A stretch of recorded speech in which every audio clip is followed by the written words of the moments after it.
Hi everybody. Well, today's video is going to be a little bit different. I'm in Athens, Greece for about a month, and there's some interesting Bible locations, at least one major one, that I want to share with you. So let's take a trip. In Acts chapter 17, we read about the Apostle Paul going to the city of Athens, and there he preaches this famous sermon in this place called the Areopagus, or Mars Hill. So that's where we're headed today. We're going to see the place where Paul preached, but first, in order to get there, we got to go to the metro. Before you can get to the metro, you have to pass through Pigeon Palace, or Pigeon Paradise, or Poo Paradise, because you know what pigeons do. I haven't been pooed on yet, but I feel like my day's coming. There's plenty of pigeons in Athens, and sometimes I think they do it on purpose. Now, this majestical flock of pigeons guards the entrance to the Green Line Metro going south towards the center of town, because the Areopagus is right in the middle of town by the Acropolis, which is the temple that you always see in all the photographs. From thence, I proceeded to the sketchy ticket machine, which worked today, and entered into the dungeon, hoping against hope that maybe the Areopagus wouldn't be busy today. Now, it's the peak of tourist season, so not a lot of hope there, but my one hope was in that it's 100 degrees outside, so maybe people would stay inside to avoid the heat.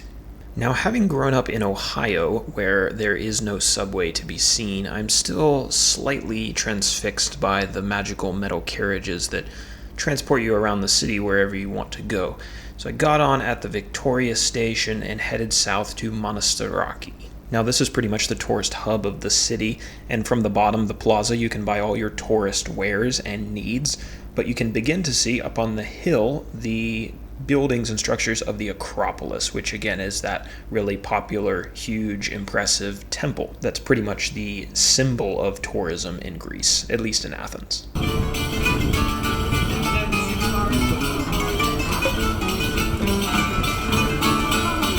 I read on the news the other day that they've actually shut it down in the middle of the day because it's gotten so hot up there that they think it's a danger to the people who are visiting.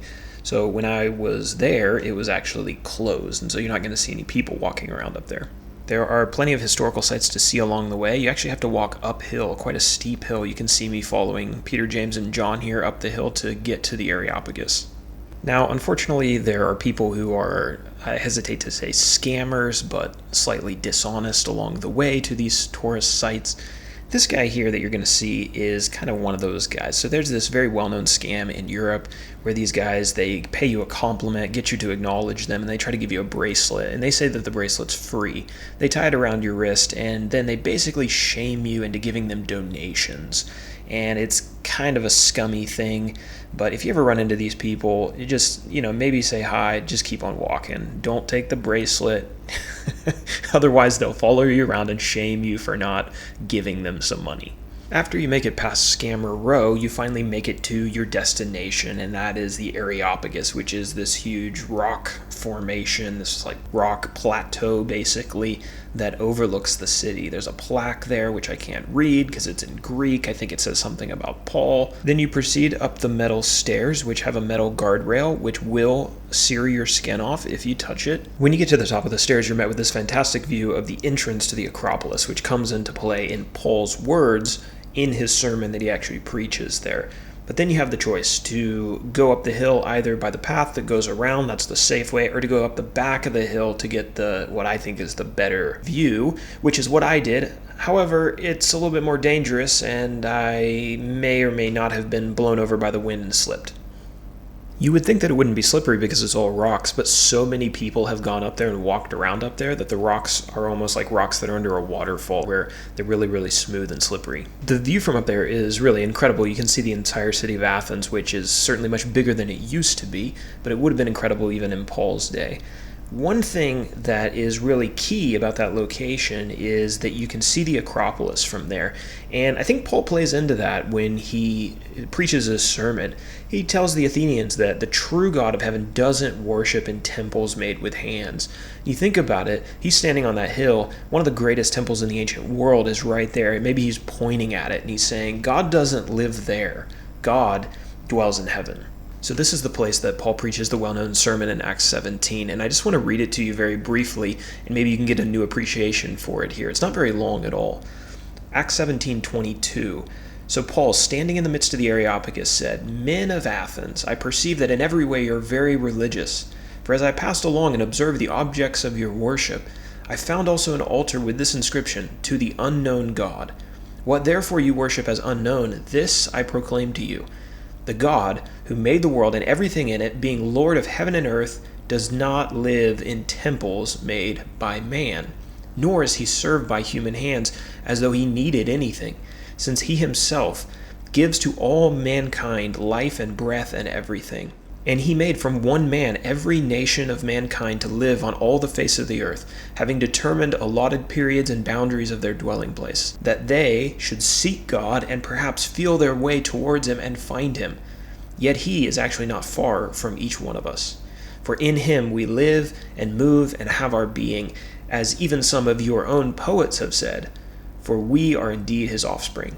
Being then God's offspring, we ought not to think that the divine being is like gold or silver or stone, an image formed by the art and the imagination of man. The times of this ignorance God overlooked.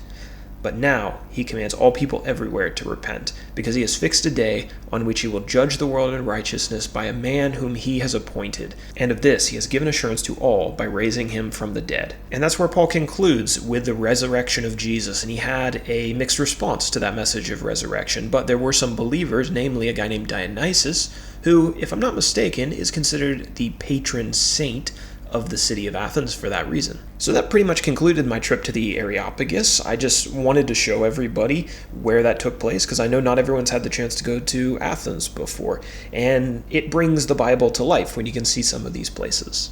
I will say that my wife and I have a secret ambition of one day being able to go to the Bible lands and making videos, maybe a little bit more serious videos, about those locations to help people visualize stuff. And so, I don't know, maybe that'll happen, maybe it won't. But until then, thanks for joining me on my adventure to Mars Hill, the Areopagus.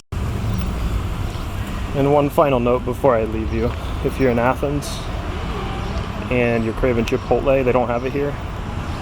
This anchos is maybe better than Chipotle. So there's a travel tip. And it's not me that has an addiction to Chipotle. That would be my wife. Excuse me, sir. You have a moment to talk about the Book of Acts? Hey, don't run away now. Come back here. Excuse me, sir. I'd like to invite you to our 5-minute Bible study series. Hey, you too. Hey. Have you participated in the 5-minute study series? We have one on the Book of Acts. How dare you?